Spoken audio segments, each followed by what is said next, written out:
Professor de Relações Internacionais da Escola de Humanidades da PUC, João Jung, boa tarde. Boa tarde, Mariana. Boa tarde, PG. Boa tarde, professor. A todos aqueles que nos escutam aqui no Gaúcha Mais, nesta bela tarde porto-alegrense de primavera. Professor, eu quero saber, assim, eu acho que, me parece que para a população israelense, esse acordo de cessar-fogo é muito positivo. Afinal, essa população clama pela devolução dos reféns, né, sejam os vivos e até mesmo dos restos mortais dos reféns que morreram. Mas eu tenho dúvidas, professor, sobre como vai ficar a situação dos palestinos que vivem na faixa de Gaza. E eu queria começar por esse ponto. Qual é a opinião do senhor? Perfeito, Mari. Obrigado pela pergunta, que é uma ótima questão. E, na verdade, Mari, nós percebemos uma espécie de otimismo, uma boa recepção em ambos os lados, em termos de sociais mesmo, em termos da sociedade civil.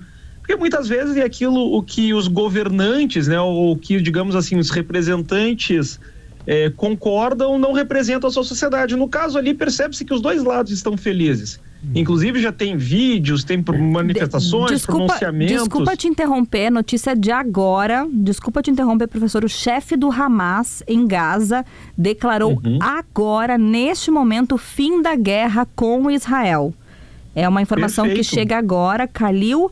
Eu acabei de dizer que estava demorando para ver novidade, veio a mais quente Ele possível. Ele te ouviu. Khalil... A maior de todas. Eles estão escutando a gaúcha. Exatamente. Ele, que é membro da alta cúpula do grupo terrorista do Hamas, declarou há pouco o fim da guerra com Israel. Ele afirmou ter recebido garantias dos Estados Unidos e de mediadores de países árabes sobre um cessar-fogo permanente. Ele que vem atuando como negociador-chefe do grupo terrorista nas conversas com os Estados Unidos. Então, informação de agora, uma ótima notícia. O Hamas está declarando o fim da guerra com Israel e um cessar-fogo permanente. Então, ótima notícia. Vamos virar a pergunta para esse momento agora. O que acontece a partir de agora? E depois a gente volta para o outro tópico, professor. Mas na verdade são duas coisas conjuntas, né? É verdade. É uma perspectiva otimista para ambos os lados, tanto do ponto de vista social, tanto até o ponto de vista mais alto dos governos. Então, qualquer cessar-fogo deve ser comemorado, afinal de contas, são vidas poupadas, é infraestrutura poupada, ainda mais quando a gente pensa um cessar-fogo em termos de acordo de paz, que é uma coisa mais permanente e que pelo esse pronunciamento dá esta impressão. É claro que entre o anúncio e a realidade efetivada pode existir uma distância, a gente tem que ver aí como que isso se desenrola nas próximas semanas. Mas neste momento a gente pode ficar feliz com essas notícias, nós, enquanto humanidade, e certamente, principalmente as pessoas que sofrem diretamente ao longo desses 2 anos, ali na faixa de Gaza, o povo palestino que tem sofrido bastante, e o povo israelense que tem sofrido bastante também. Então a gente comemora isso e se isso veio diretamente a partir do pronunciamento do Hamas, vamos ver como que se dá agora também pronunciamentos dentro do governo Netanyahu. Afinal de contas, existia uma espécie de fragmentação interna do próprio governo Netanyahu em relação a este acordo de paz, em relação a isso que era inclusive visto mais como um cessar-fogo até então. Mas me parece que certamente se o Hamas colocou essa possibilidade, declarou o fim da guerra, isso não será diferente por parte do governo de Israel, porque enfrentaria um custo muito político qualquer coisa contrária a isso. Aliás, professor, havia um receio, né, que se falou muito desde ontem, Mari, sobre o Hamas ali tá negociando, Donald Trump tinha anunciado esse acordo de paz, mas as pessoas, em geral, tinham um certo ceticismo, uma desconfiança, porque o Hamas é um grupo terrorista, né, não são, assim, pessoas pautadas exatamente pela ética, pela moral. Então, eu não estou dizendo que também o governo de Israel seja uma maravilha, temos muitas críticas a Benjamin Netanyahu, mas é um governo democrático que presta contas, né, Mari, de certa forma, para o seu povo, né? Então, uma situação absolutamente diferente e distinta. Mas o Hamas havia esse receio de o quanto eles são confiáveis ao dizer que a guerra vai acabar.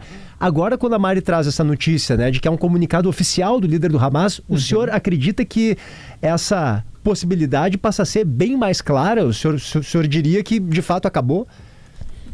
Olha, PG, é aquilo como eu acabei de falar, deve ser comemorado e é um fato importante. Para que de fato seja realizado o fim da guerra, para que de fato isso seja vislumbrado enquanto uma efetividade, este é um passo necessário, mas não é o único passo. Então, digamos assim, nós temos um bom encaminhamento, mas a gente ainda tem que esperar umas semanas, e eu não quero ser pessimista aqui, ou soar como alguém pessimista, mas do ponto de vista da realidade, mas o que exatamente falta? Por isso, porque existem grupos que, dos dois lados, eu acho que existem, digamos assim, barreiras ainda em relação ao que o Donald Trump colocou, o programa dos 20 pontos de Donald Trump, mas que bom que isso tem sido aceito, que bom que isso tem sido desenvolvido e que bom que ambos os lados estão demonstrando acatar os pontos ali colocados. Mas que tipo de barreira que o senhor acha que pode ser um empecilho, que pode ser assim uma dificuldade para conseguir levar até o final esse plano?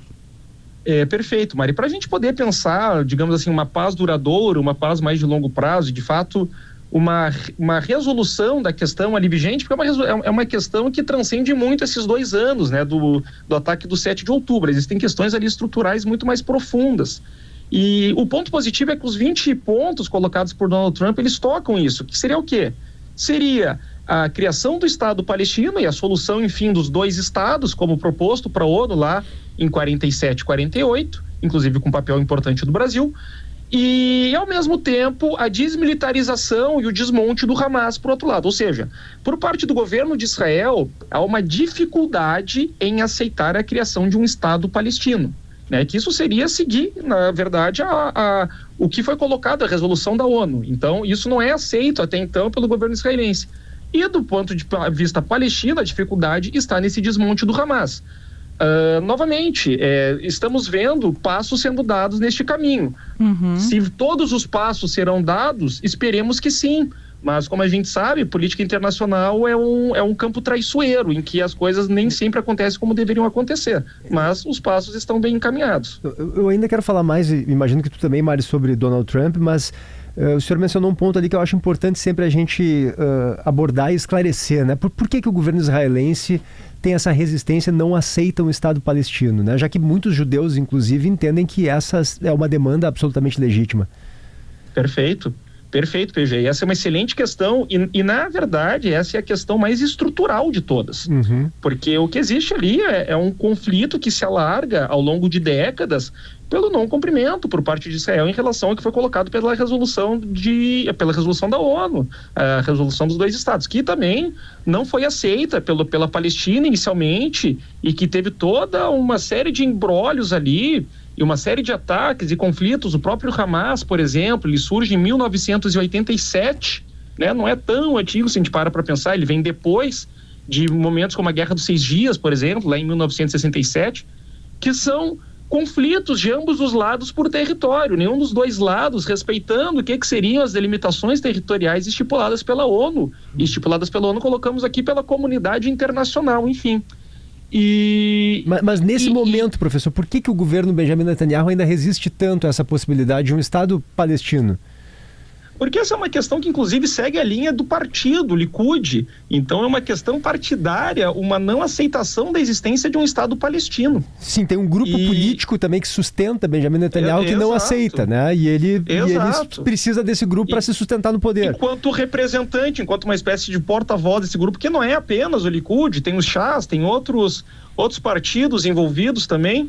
E que, a princípio, novamente, vamos colocar aqui, a princípio não aceita isso, mas seria uma coisa muito positiva caso de alguma forma, e graças às pressões externas, e a gente deve entender que nas relações internacionais, os posicionamentos dos países, eles estão suscetíveis a constrangimentos externos. Então, a partir do momento em que há um constrangimento externo para que haja uma mudança política interna, um país ele pode ser suscetível a isso. E quando a gente para compreender que o governo Netanyahu atualmente está enfraquecido, que é um enfraquecimento doméstico de Netanyahu, do seu partido, dentro de Israel, talvez esses constrangimentos externos, que é exatamente vindo ali com os Estados Unidos, União Europeia, outros países árabes que são importantes para esse desfecho, Catar, Emirados Árabes, quem sabe isso coloca uma mudança nessa perspectiva partidária de, bom, a gente talvez não tenha uma outra saída a não ser aceitar a criação de um Estado palestino. Este seria o caminho mais desejável para que fosse possível constituir uma paz duradoura ali na região.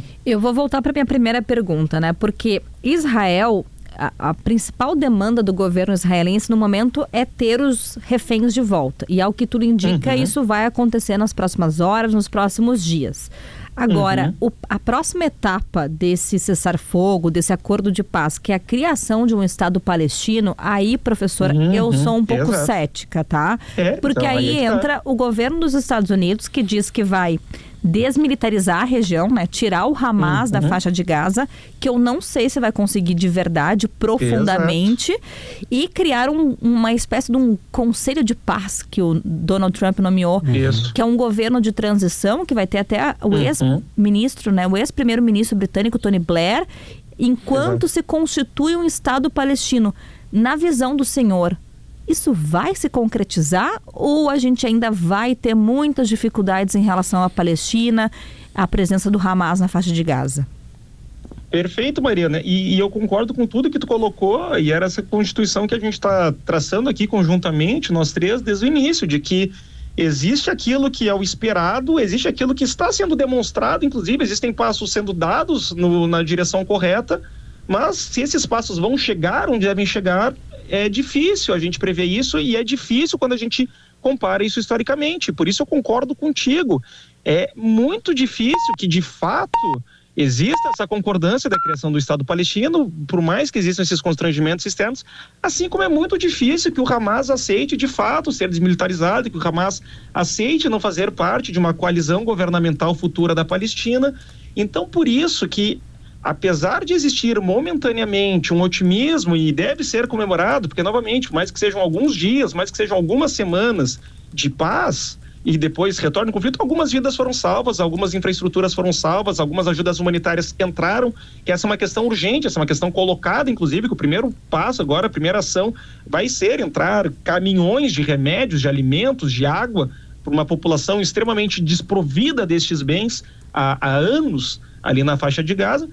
Então isso é positivo, mas se chegaremos aonde a gente quer chegar, que é nesses pontos da criação do Estado palestino, com o Estado Israel em dois estados conseguindo coexistir pacificamente, é difícil exatamente por conta desses processos que tu colocou muito bem, Mariana.